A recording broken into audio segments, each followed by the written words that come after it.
Hey folks, Seth Liebson here. As we watch cities burn, statues being torn down, and calls to defund the police, if you haven't already, it may be time to think about personal protection.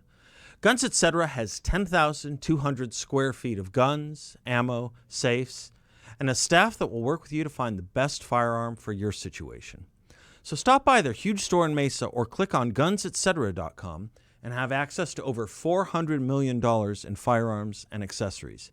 And if you like my monologues, please subscribe to 960 The Patriots YouTube channel. Welcome back. Happy August 4th.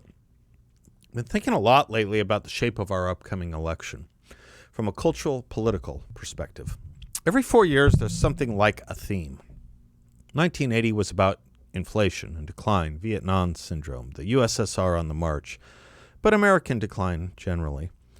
1984, as you know, was a stay the course on a new morning in America. 1988 was about patriotism and the liberal effort to sanctify itself in the ACLU after 8 years of Reagan and Reagan justice. It was also about rising crime and drugs.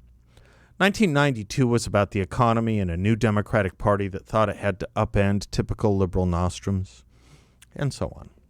In none of those elections, and up to and through the present, with some asterisks around 2008, did we really hear or think much about socialism or even Marxism.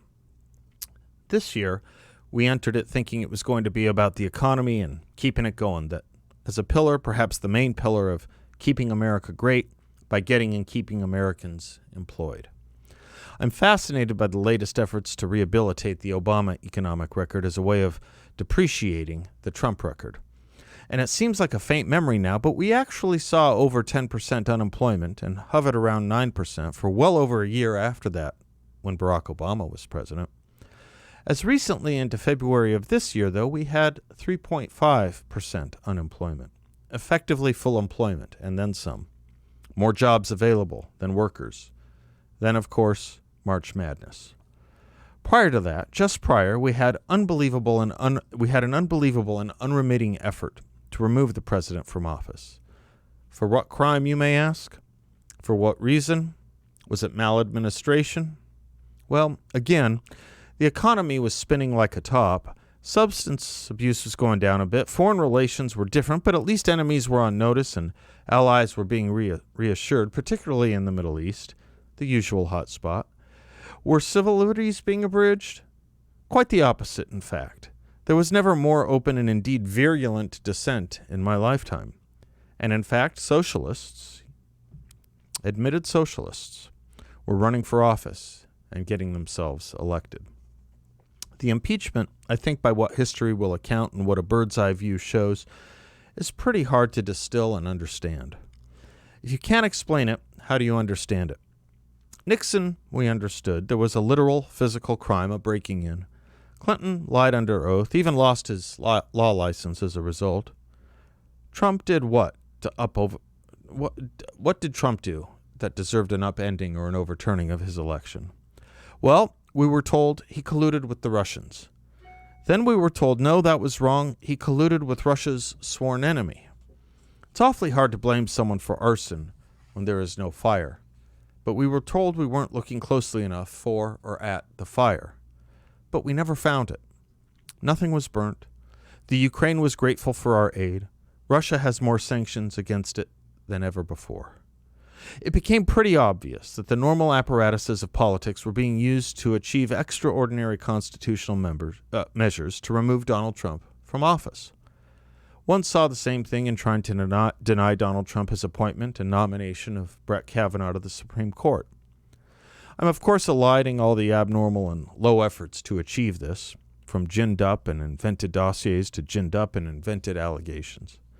But when I say to deny Donald Trump his appointments and nominations, the truth is one can only use that locution if we view the presidency as a mere partisan concern, as someone who is some people's president, but not all the people's president. But this is how the Trump presidency started, with large swaths of partisans claiming not my president. Of course, factually, he was and is the president of the whole country, like him or not. As Alexander Hamilton put it in The Federalist, number 70, a feeble executive implies a feeble execution of the government. A feeble execution is but another phrase for a bad execution, and government ill executed, whatever it may be in theory, must be in practice a bad government, close quote. He would conclude in that Federalist, the unity of the executive was one of the best of the distinguishing features of our Constitution. In other words, it is our government, regardless of party, and that he is our president, our president, regardless of party. Enfeebling him, weakens our country.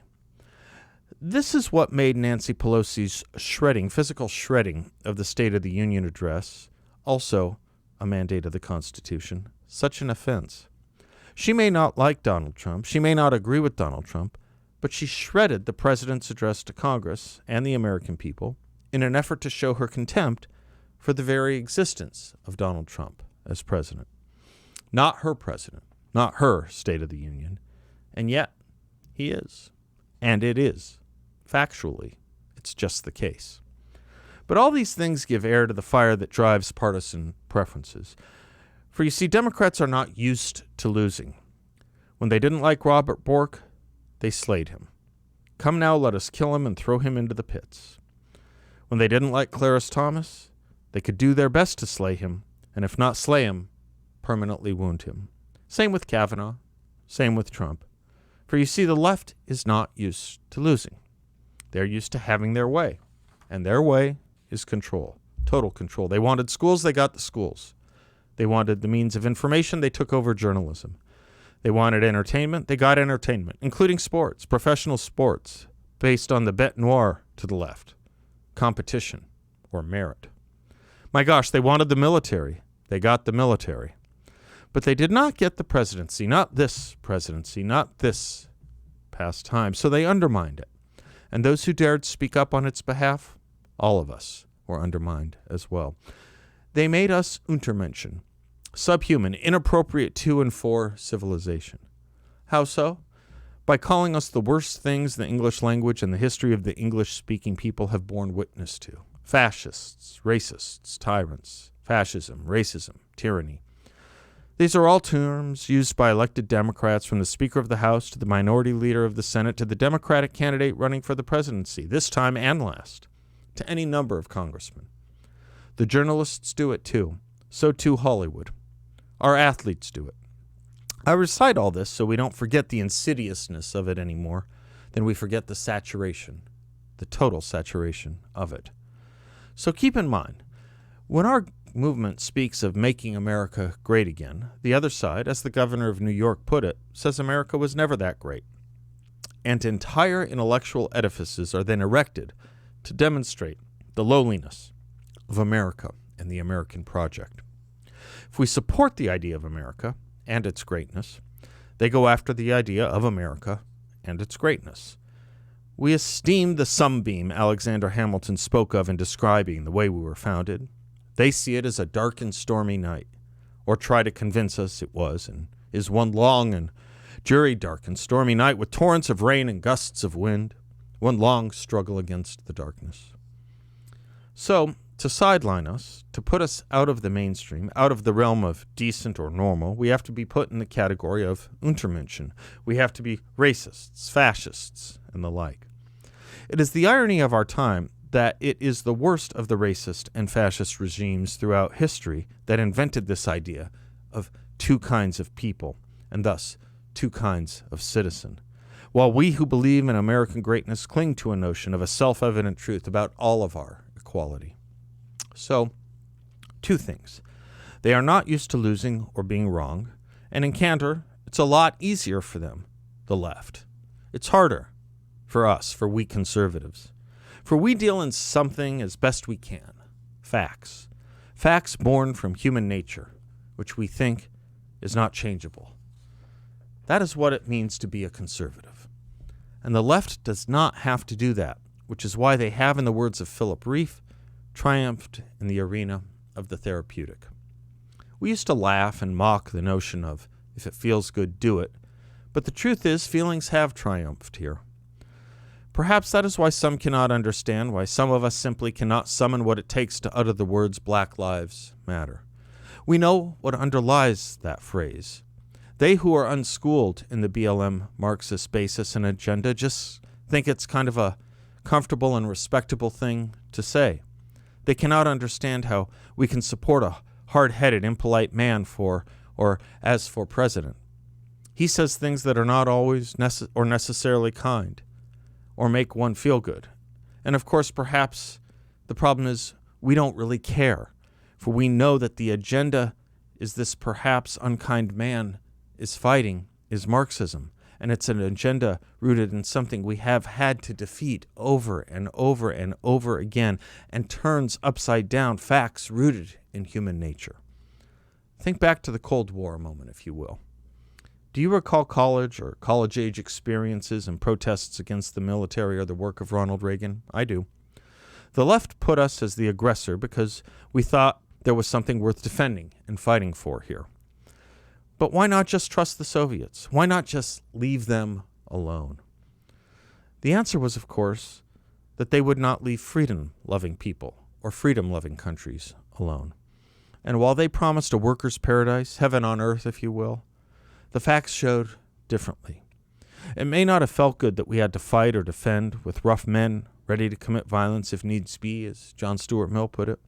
But we knew Jimmy Carter was wrong and spoke something very wrong when he said at Notre Dame University that we had to get over our inordinate fear of communism. That was his phrase. We had to get over our inordinate fear of communism. Fear, of course, being an emotion or feeling. But damn it, there were the facts. The invasions of other countries, the crushing of human freedom from religion to commerce. And we knew, too, then, as we know today, that just because one says something is the truth or uses the word pravda, it doesn't mean it is the truth. By the way, you know who didn't have an inordinate fear of communism? Who had an actually ordinate fear of it? Those who lived under it. Not the nomenclatura. It was all very good to them, but to everyone else, it was fearful. So we live in an age of politics dominated again by the triumph of the therapeutic. We see a few minutes of a video of something that doesn't look right, and we rush to judgment. We know facts will come out, inconvenient facts perhaps, but facts, and many will yet still prefer to live in the illusion. But it is this very illusion that has kept tyrannical societies alive, just as it is illusion that keeps the left animated today. Compassion always comes easier than comprehension, as Jeane Kirkpatrick once wrote. A feeling will always come easier than a serious thought.